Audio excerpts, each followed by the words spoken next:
Hay hay.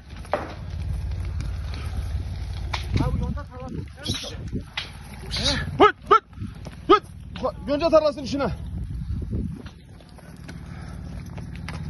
Yonca tarlasının içine Remzi Yeşilli'ye.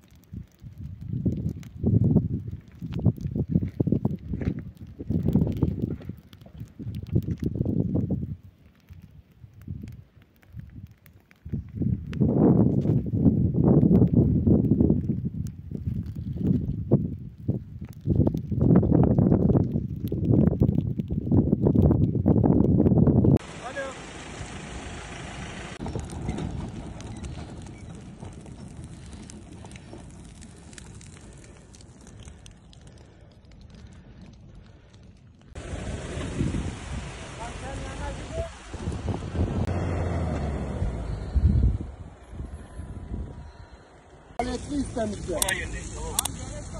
Diyor ki, he?